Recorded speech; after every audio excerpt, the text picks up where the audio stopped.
Kakampi ng bayan. Kasangga ng masa. Kapanalig ng batas at hustisya. Attorney Danny Con. Abogado de Campanilla. Naku, magandang gabi na naman po, Pilipinas. Nasaan man kayo, whether nandito kayo sa Quezon City or sa Luzon, Visayas o Mindanao or maging sa ibang bansa. Well, welcome po sa isa na namang pagsama-sama natin ngayong gabi para sa isang usapan na mapupulutan ng aral, isang makabuluhan at minsan nakakagulat na usapan. Pero sigurado makakatulong sa inyong pang-araw-araw na buhay. Ako po si Attorney Gabby Concepcion at nandito po para magbigay linaw sa mga legal na mga topics. Ito po ang ating programa, ang Attorney Danny Con, Usapang de Campanilla. Abogado de Campanilla. Oo, magandang gabi sa'yo. Nakita kasi kita, nagulat ako. Oo nga, kakagulat. Naka- Magandang gabi sa'yo, sweetheart. Ay, nagulat ako. At sa ating mga kababayan na walang sawang sumusubaybay sa ating palatuntunan, magandang gabi rin po sa inyong lahat. So, kamusta ka na? Importante daw yung nangangamusta sa araw-araw. Oo, pagka hindi na ako kumusta, may umiiyak. Ay, mas grabe ka. Ako nangangamusta lang. But it's a good idea, di ba? Magandang idea naman yun na kumustahin natin ang mga tao na baka mamaya yung feeling nila na take for granted. Tsaka yung Diba? parang binabaliwala sila Oo. at sila ay nagdurusang mag-isa. Oo, pero wag naman masyadong wag masyadong masama ang loob pag hindi nakamusta. Ay, oo. Di ba? Oo. Yan. Ako nga, hindi sumasama ang loob ko pag hindi mo ako kinakamusta. Kahit na araw-araw mong nalilimutan. Ako sumasama ang loob ko pag hindi kita nakakumusta.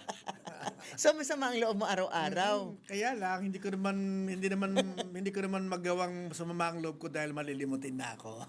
O, hindi naman. Huwag kang ganyan. Ayan. Hindi pa naman. Ayan.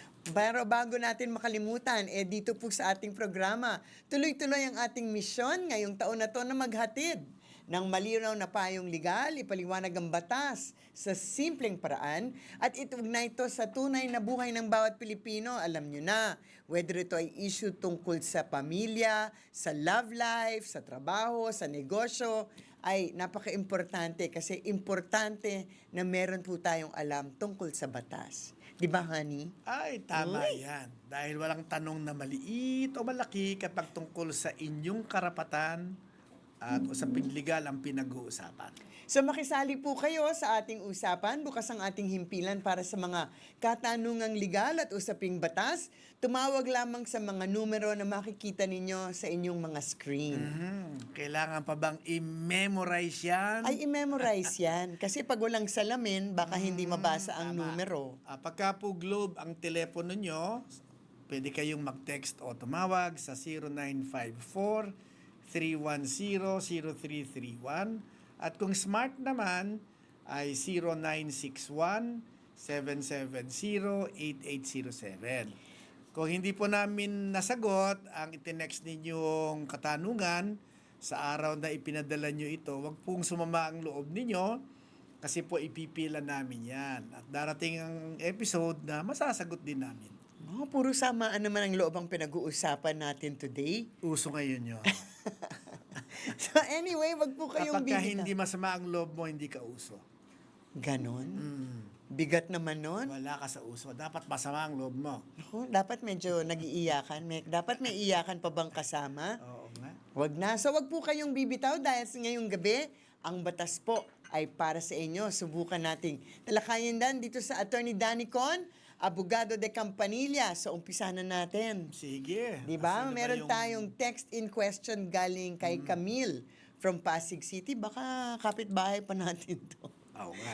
Oh, so- Pasig City. Oh, good day, attorney. May concern po ako tungkol sa paggamit. Naku, eto na, ng senior citizen discount.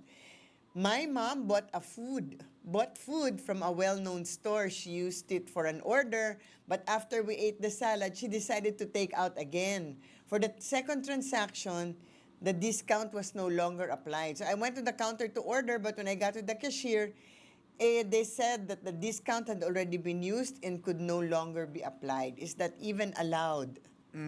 Kasi ho, ang unang tanong dyan, yung bang pangalawang order for take-out? Kasi sa aking pagkakaalam, ang isang senior citizen na o-order ng pang take-out ay pwedeng tanggihan na bigyan ng discount ng isang establishment. Pero po kung yung tatlo, maski pa apat na order, ay kakainin nung senior citizen at ng kanyang mga kasama sa same time na sila'y nandun sa restaurant, ia-apply po yung senior citizen discount. So usually they i-add up nila, no? Tapos Tapos kukunin kukunin lang yung share. So yung kung share. apat, yung 1/4, doon lang Divide by i-apply 4. ang Oo. senior Doon citizen lang discount. i-apply. Kasi po, ang iniiwasan po ng batas ay abusuhin yung pribilehyo na ibinigay sa senior citizen. Kasi po, kung yung senior citizen pala ay merong 3 kapatid na hindi naman senior citizen at siya ay o-order ng take-out para dun sa 3, kawawa naman po yung establishment na magbibigay ng discount, ang nakinabang po sa discount ay hindi naman isang senior citizen. Pero may mga establishment po na pumapayag. Kasi po sa kanila, sales din kasi yon. Okay, kung nagpa-take out yung senior citizen, maski hindi naman yung senior citizen ang kakain, yung ibang establishment, okay na rin sa kanila kasi sales din naman nila yon. Oh, at saka mas malaking away pag tinanggihan. Oo, medyo away pa yon pagka tinanggihan natin. Kaya nga lang, sana yun naman mga senior citizen, wag naman nating abusuhin yung pribilehyo ninyo. Ay, pribilehyo natin pala. Senior na nga pala ako. I refuse to confirm or deny. Pero inamin na po ni Attorney Danicon na siya ay senior citizen. 78 na po ako. Huy, hindi Huy. Kasi ang gusto po niyan, sasabihin ninyo, uy, hindi ka naman mukhang 78. Diba? Tama Masyado yun. namang malaki. Masyadong mataas naman. Babaan mo ng konti. 65 na po ako. Huwag ka rin Wala rin sinungaling maniwala. masyado.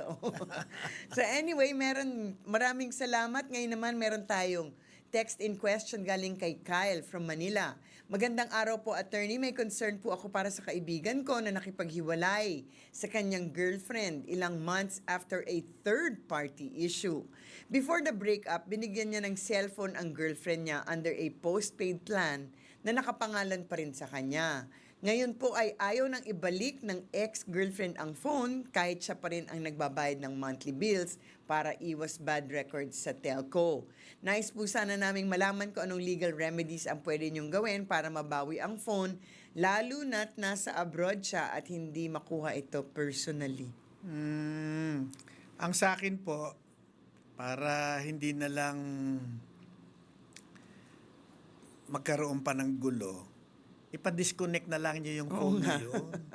Ipa-disconnect ninyo, tapos pa-issue na lang kayo ng panibagong phone na kayo na ang gagamit. In short, parang ireregalo mo na sa kanya yung phone na nasa kanya. Madali namang ma-obsolete ang phone ngayon. Oo. Baka meron sila ibang gustong makuha dahil sa teleponong yun. Ano kaya, Baka gusto niyang makuha yung phone para Merong makuha nakastore niya na yung impormasyon. Oo, mga impormasyon doon. Ay, nako, krimen po 'yun. Oo. Violation ng data privacy law po 'yun. At saka, napakaliit nung value ng telepono. Ng telepono. Kung mag-hire pa kayo ng abogado. Ngayon, i-report na lang ninyo na lost. Ipa-disconnect ninyo para wala nang bayad. Babayaran. Okay, pero i-issuehan kayo ng panibago. Kasi Okay. lost. So ngayon naman meron tayong caller on standby, si Camille from Quezon City. Magandang gabi sa iyo, Camille. Hello, good evening po. Good Attorney Danica ng Miscali. Anong katanungan mo para kay attorney ngayong gabi? itatanong ko lang po kasi, meron po kasi kaming bahay na hindi na siya ginagamit. I mean, wala pong nakatira. Tapos po, may kapitbahay po kami na talagang parang pamilya na rin po talaga namin ang turing. Mm. And then, pinaayos po namin yung bahay. Mm. And then, medyo nag-tight po sa budget. Sabi niya, siya na lang daw po magpapaayos kasi papaupahan niya daw po. Pero bahay ninyo yun. Opo. Kasi po, pinapagawa po namin siya para Oo nga, paupahan. Tama yon. Pero kapag ka pinatapos niya, hanggang kailan niya pauupahan? Yun na nga po, may pinirmahan po kami na na kasulatan na 5 years lang po. Sa madalit sabi, lahat ng upa na kanyang tatanggapin sa loob ng 5 taon, ang kabayaran ng kanyang iaabono para matapos ang repair. Ang ginawa po namin, siya po yung nag-offer bali po ang sabi niya po, attorney, babayaran niya po kami ng monthly ng 4K, tapos the rest po, kanya na. So meron pa kayong 4K. Opo, meron pa po kami Kaya nga, 4K. so ano ngayon ang problema? Ang problema po ngayon, natapos na po last month yung kontrata na 5 years. Mhm. And then, ang gusto niya po, hindi na po i-renew yung contract. Hindi Pero na ang gusto niya i-renew. po, Mm. kunin na po yung kalahati ng bahay. Ay, hindi po. Wala sa usapan yun. Hindi ho ba? Yun na nga po.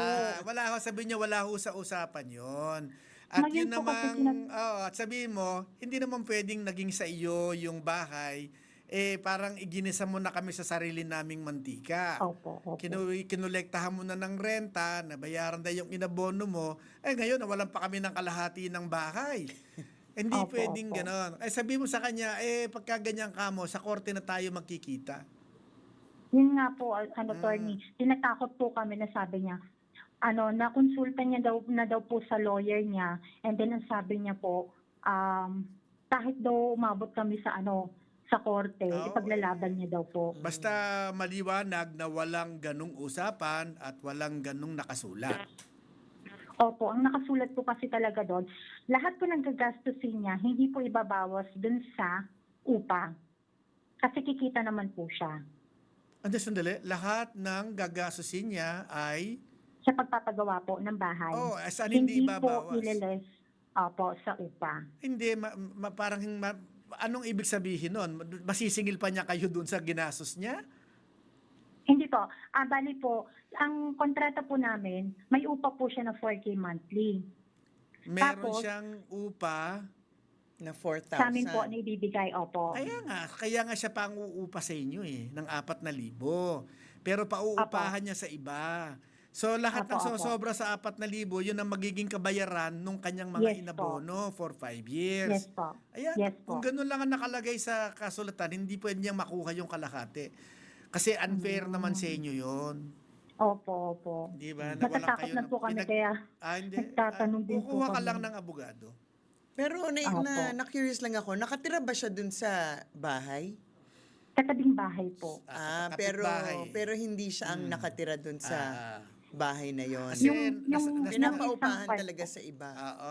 Hindi, Magkakaroon talaga sila ng kaso kung naka-occupy yung hindi. kapitbahay. Okay. Actually, ang mangyayari dyan, di tapos na. Okay, Apo. dapat, kung meron pang umuupa doon sa bahay, ay sasabihan na ninyo na sa inyo na ibibigay ang upa, hindi na sa kanya. Okay, kasi ang gagawin po niyan, patatagalin niya ang kaso-kaso. In the meantime, kumokolekta pa rin siya ng upa.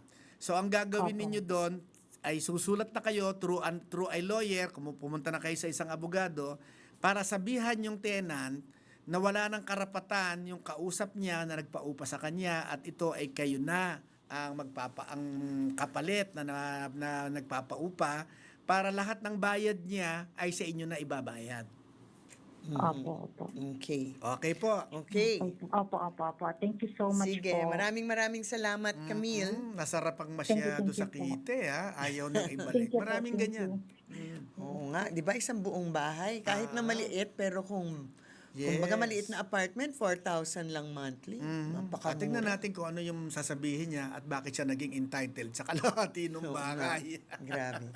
So anyway, ngayon naman meron tayong katanungan galing kay Rosaf. dito sa Metro Manila. Magandang araw po, attorney. Solo parent po ako at may 17-year-old na anak na babae.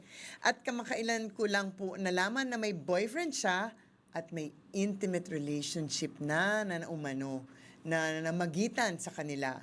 Bilang legal guardian, anak na to, di ba? Oh, pero ang sa tanong niya, bilang legal guardian, nais ko po sanang malaman kung maaari ko bang kasuhan ang boyfriend ng anak ko kahit na sinasabi na may consent naman daw ng anak ko. Nais ko rin po sanang malaman kung ano ang legal implications nito, lalo na't minor pa ang anak ko. Dapat siguro malaman natin kung ilang taon na ba yung boyfriend.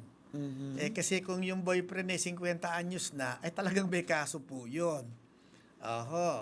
Pwedeng child abuse yun, kasi minor Pwede rin pong seduction.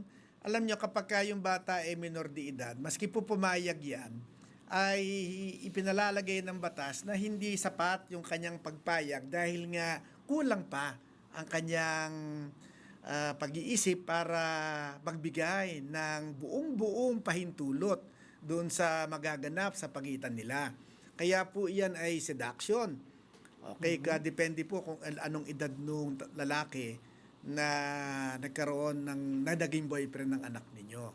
But kung siya po ay 18 pataas, ay ano po yan, baka child abuse naman din. Ay, hanggang 15 yata, no? 15. Ang alin? Yung edad of criminal responsibility, parang 15 to 15. 15 15 and below. Kaya lang child din siya. A child abusing a child. Parang may Kung pareho depensa siya, silang minor pareho de silang edad. minor de edad Kaya yung ginagawa ng minor de edad ay hindi rin talaga niya alam dahil siya ay kulang pa. Sa Pero edad. buti nga 17 kasi kung 16 yan, baka statutory rape, di ba? Kasi tumaas na ngayon ang age Di ba for 15? statutory rape. For 15? statutory rape, below 16. Below 16. Kaya nga, so kung below 16, 15, di statutory rape. Oo. Kamari rape. Pero nga Tom, it's either seduction or child abuse. Okay. So, meron pa tayong katanungan ngayon naman galing kay Renz from Manila. Magandang araw po, attorney. May concern po ako tungkol sa University Freedom Wall post sa social media na nag-akusa sa akin ng academic dishonesty kahit hindi naman po totoo. Nakalagay po doon ang first name ko, batch number, at of course, napakabilis po ako nakilala ng ibang estudyante. Natanggal lang po ang post after 12 hours dahil sa reports ng ibang tao pero kumalat na nga po ito sa mga estudyante. Wala pa po kaming solid evidence kung sino ang gumawa. Suspicions pa lang, may legal remedies po ba dito if in case baliwalain ng university? Siyempre po, kung magrereklamo tayo sa university, kinakailangang patunayan natin kung sino ba sa university ang gumawa nito. Pwedeng teacher, employee, estudyante of the same university. Kasi wala pong jurisdiction ng university doon sa mga hindi naman nila empleyado, hindi naman nila faculty, at hindi naman nila estudyante. Ngayon, paano po ba natin malalaman o matetrace kung saan nanggaling yung in-upload na nakakasirang puring post? Punta po kayo sa NBI. Sa Cybercrime Division.